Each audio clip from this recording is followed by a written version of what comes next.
Hello, Adult Sunday School Leader. During the summers of 1978 and 1979, I worked at our local Holiday Inn.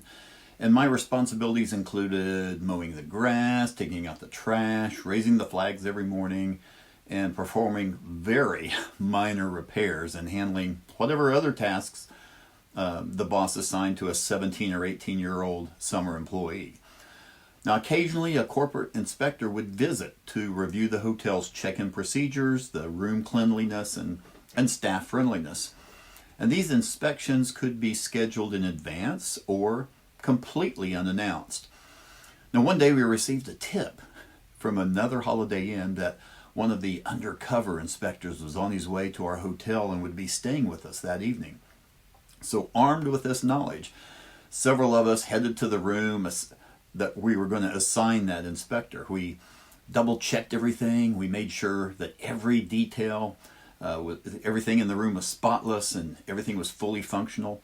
And of course, we always aimed to maintain the hotel grounds and rooms in excellent condition, but knowing we were about to be evaluated made us go that extra mile to ensure that everything was just right.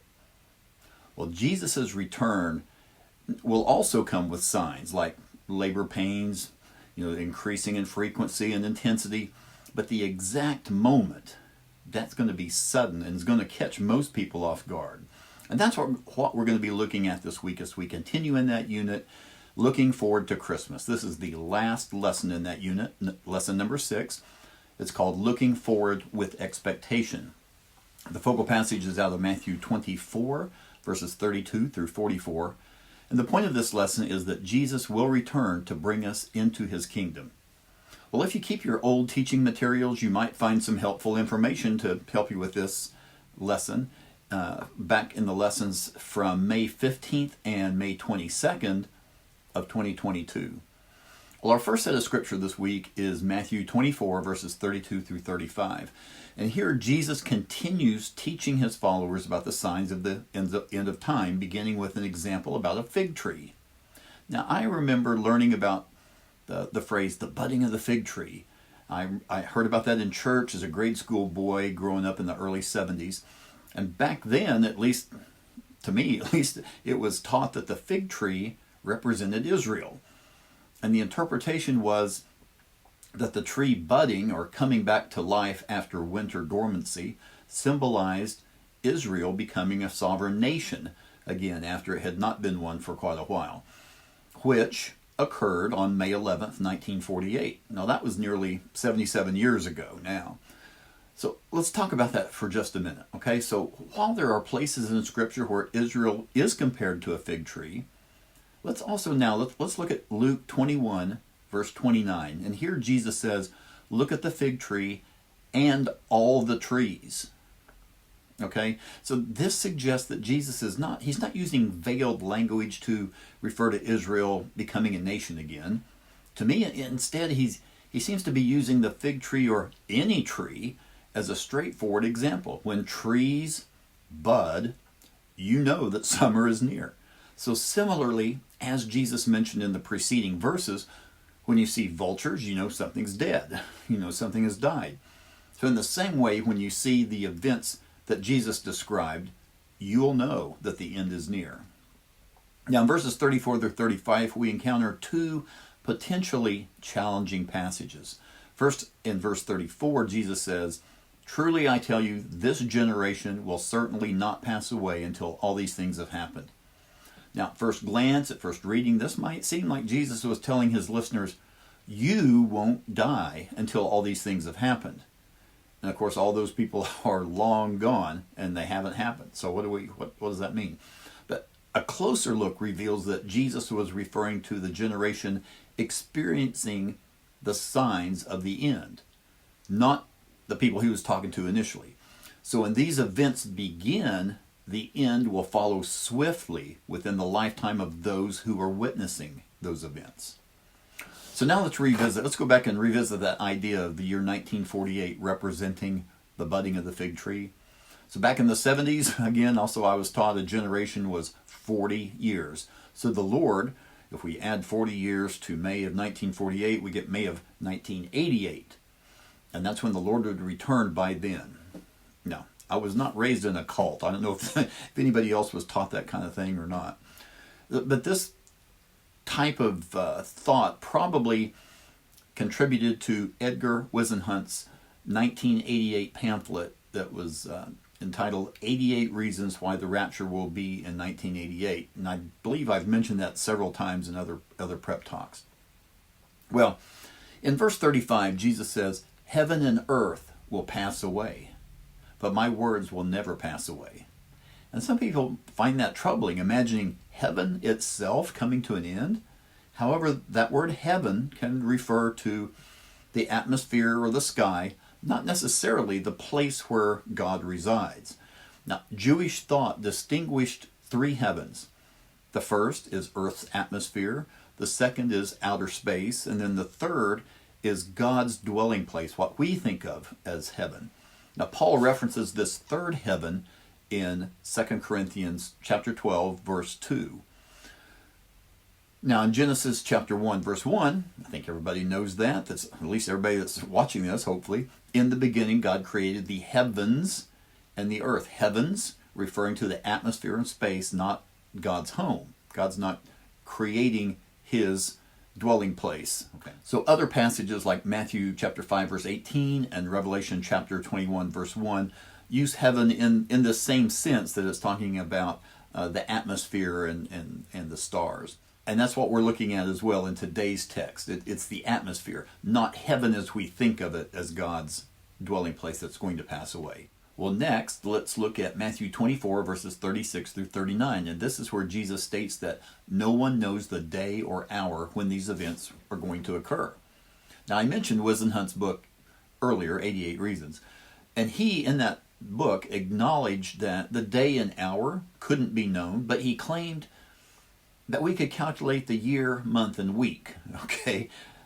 Well, this ignored Jesus' warning that his return will be as unexpected as in Noah's day, when life was normal, and then suddenly everything would change. Just as the flood brought judgment on those who ignored God's warning, Jesus will return and separate those who are ready from those who are not. So this should serve as a wake-up call for believers to stay faithful, to stay alert, living in anticipation of his return rather than being complacent. Well, our last set of verses for the week is Matthew 24, verses 40 through 44. Jesus describes here two men working in a field. One's taken, the other's left. Similarly, two women are grinding grain. One's taken, the other's left.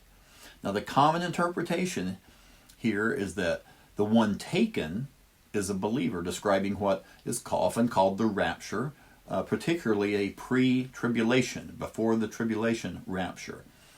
However, another interpretation is that the one taken is the one who's being judged, while the one who's left is the believer, remaining to enjoy Christ's millennial reign.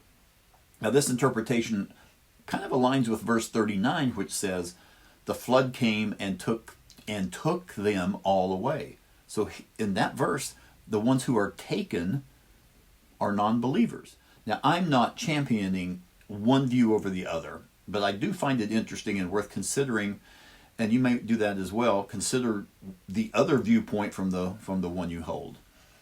Well, in the Old Testament, prophecies about the Messiah seem difficult to reconcile. He's going to be born in Bethlehem.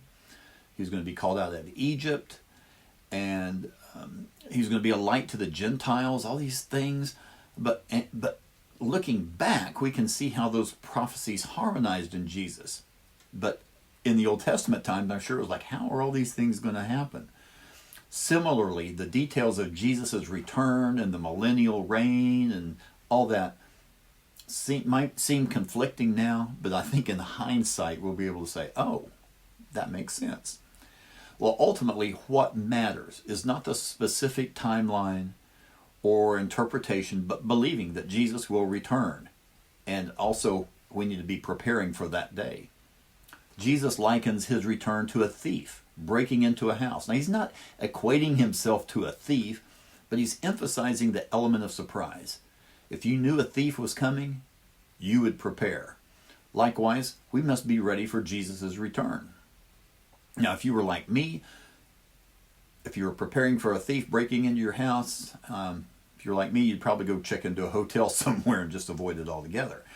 Others may be waiting with a gun. Others may be calling the police for an extra round, a security round, drive-by to make sure things are okay.